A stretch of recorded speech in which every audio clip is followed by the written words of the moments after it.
Assalamualaikum warahmatullahi wabarakatuh, Sobat Rizky Al-Hafiz Channel. Kali ini saya akan membagikan kisah Abdurrahman bin Abu Bakar. Abdurrahman bin Abu Bakar merupakan lukisan nyata tentang kepribadian Arab dengan segala kedalaman dan kejauhannya. Sementara ayahnya adalah orang yang mula pertama beriman dan jujur, yang memiliki corak keimanan yang tiada taranya terhadap Allah dan Rasul-Nya, serta orang kedua ketika mereka berada dalam gua. Tetapi Abdurrahman termasuk salah seorang yang keras laksana batu karang menyatu menjadi satu, senyawa dengan agama nenek moyangnya dan berhala-berhala Quraisy. Di Perang Badar beliau tampil sebagai barisan penyerang di pihak tentara musyrik. Dan di Perang Uhud beliau mengepalai pasukan panah yang dipersiapkan Quraisy untuk menghadapi kaum muslimin. Dan sebelum kedua pasukan itu bertempur, lebih dulu seperti biasa dimulai dengan perang tanding. Abdurrahman maju ke depan dan meminta lawan dari pihak muslimin. Maka bangkitlah bapaknya, yakni Abu Bakar Siddiq radhiyallahu anhu, maju ke muka melayani tantangan anaknya itu. Tetapi Rasulullah menahan sahabatnya itu dan menghalanginya melakukan perang tanding dengan puteranya sendiri. Bagi seorang Arab asli, tak ada ciri yang lebih menonjol dari kecintaannya yang teguh terhadap apa yang diyakininya. Jika beliau telah meyakini kebenaran sesuatu agama atau sebuah pendapat, maka tak ubahnya beliau bagai tawanan yang diperbudak oleh keyakinannya itu hingga tak dapat melepaskan diri lagi. Demikianlah bagaimana juga hormatnya Abdurrahman kepada ayahnya, serta kepercayaannya yang penuh kepada kematangan akal dan kebesaran jiwa serta budinya. Namun keteguhan hatinya terhadap keyakinannya tetap berkuasa hingga tiada terpengaruh oleh keislaman ayahnya itu. Maka beliau berdiri teguh dan tak beranjak dari tempatnya, memikul tanggung jawab akidah dan keyakinannya itu, membela berhala-berhala Quraisy dan bertahan mati-matian di bawah bendera dan panji-panjinya, melawan kaum mukminin yang telah siap mengorbankan jiwanya. Dan orang-orang kuat semacam ini tidak buta akan kebenaran, walaupun untuk itu diperlukan waktu yang lama. Kekerasan prinsip, cahaya kenyataan dan ketulusan mereka, akhir kesudahannya akan membimbing mereka kepada barang yang hak dan mempertemukan mereka dengan petunjuk dan kebaikan. Dan pada suatu hari, berdentanglah saat yang telah ditetapkan oleh takdir itu, yakni saat yang menandai Abdurrahman bin Abu Bakar Siddiq. Pelita-pelita petunjuk telah menyuluhi dirinya, hingga mengikis habis bayang-bayang kegelapan dan kepalsuan warisan jahiliyah. Dilihatnya Allah Maha Tunggal lagi esa di segala sesuatu yang terdapat di sekelilingnya, dan petunjuk Allah pun mengurat mengakar pada diri dan jiwanya, hingga beliau pun menjadi memeluk Islam dan menjadi Muslim. Kemudian beliau bangkit melakukan perjalanan jauh menemui Rasulullah untuk kembali ke pangkuan agama yang hak.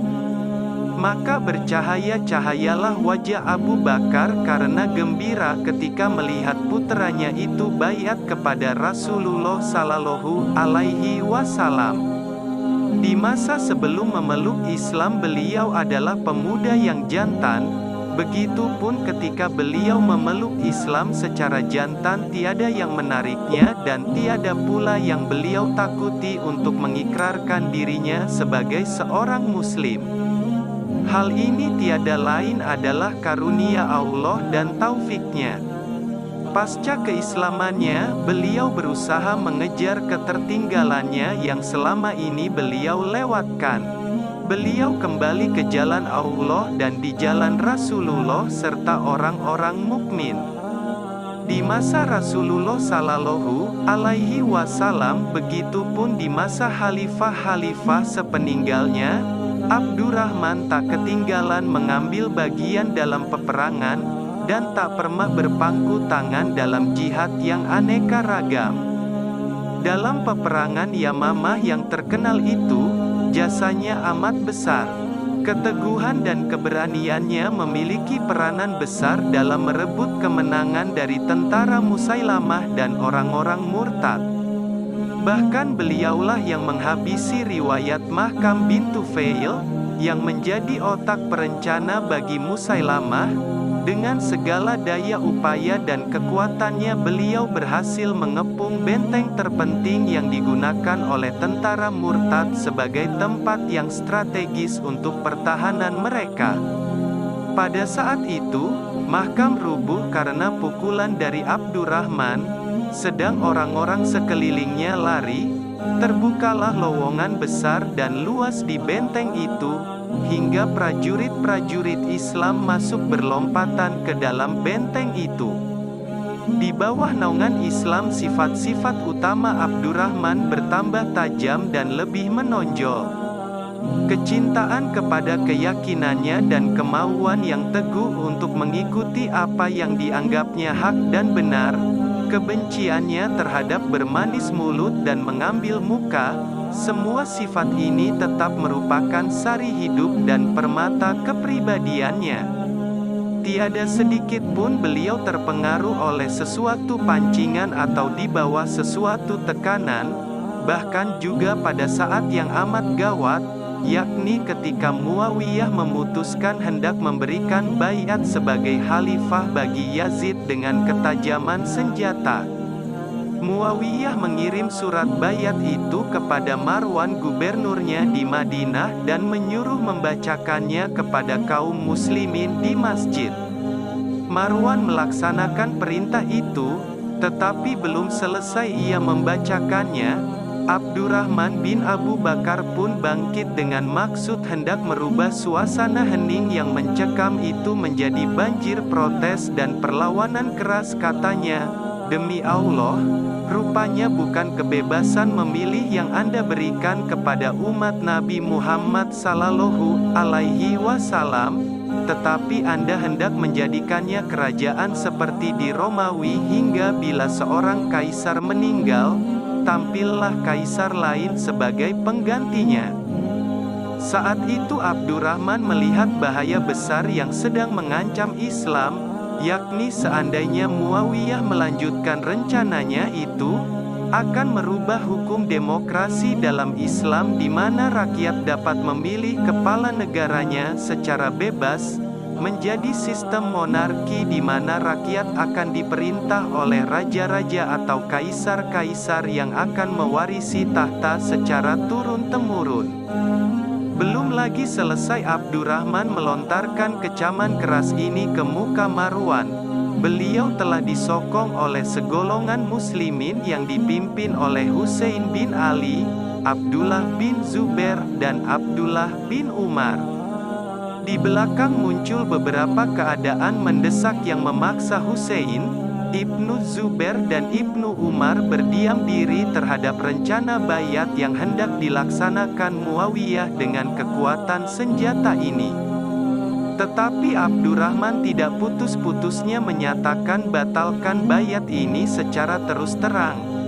Muawiyah mengirim utusan untuk menyerahkan uang kepada Abdurrahman sebanyak 100.000 dirham dengan maksud hendak membujuknya.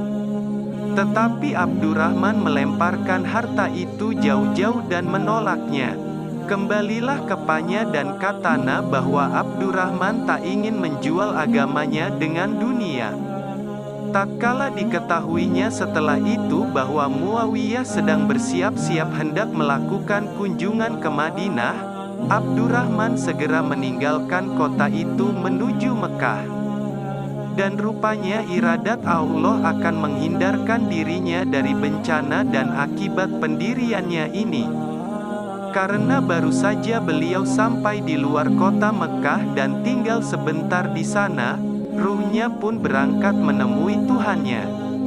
Orang-orang mengusung jenazahnya di bahu-bahu mereka dan membawanya ke suatu dataran tinggi kota Mekah lalu memakamkannya di sana, yakni di bawah tanah yang telah menyaksikan masa jahiliyahnya, dan juga telah menyaksikan masa Islamnya, yakni keislaman seorang laki-laki yang benar, berjiwa bebas dan kesatria. Demikian yang bisa saya bagikan, kurang lebihnya mohon maaf yang sebesar-besarnya. Wassalamualaikum warahmatullahi wabarakatuh.